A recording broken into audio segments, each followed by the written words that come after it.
ये कहानी एक गांव में हुए दर्दनाक हादसे की है। गांव का माहौल शांत था, लेकिन एक घटना ने सब कुछ बदलकर रख दिया।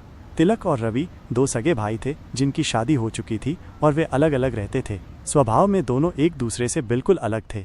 तिलक गुस्सैल और क्रोधी था, जबकि रवि मेहनती और जिम्मेदार स्वभाव का था। रवि पर अपनी पत्नी और 3 बहनों की देखभाल की जिम्मेदारी थी, इसलिए वो दिन रात मेहनत करता था।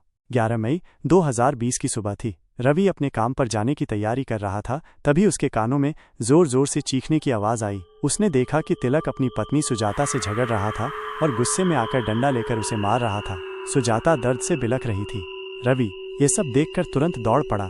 उसने अपनी भाभी को बचाने की कोशिश की और गुस्से में तिलक को थप्पड़ मार दिया, लेकिन साथ ही उसने उसे समझाने की कोशिश भी की, भाई गुस्से में ऐसे कुछ मत कर जो बाद में पछताना पड़े। रवि जैसे ही जाने के लिए मुड़ा, तिलक का क्रोध और बढ़ गया। उसकी आंखों में खून उतर आया। उसने बिना कुछ सोचे समझे पास में रखी कुल्हाड़ी उठाई और पूरी ताकत से रवि के सिर पर वार कर दिया। एक क्षण में सब कुछ खत्म हो गया। रवि के सिर के 2 टुकड़े हो गए और वो तड़पते हुए जमीन पर गिर पड़ा। खून चारों ओर फैल गया था, मानो धरती ने भी इस भयावह घटना पर मातम मना लिया हो।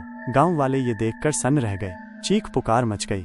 किसी को समझ नहीं आ रहा था कि ये क्या हो गया।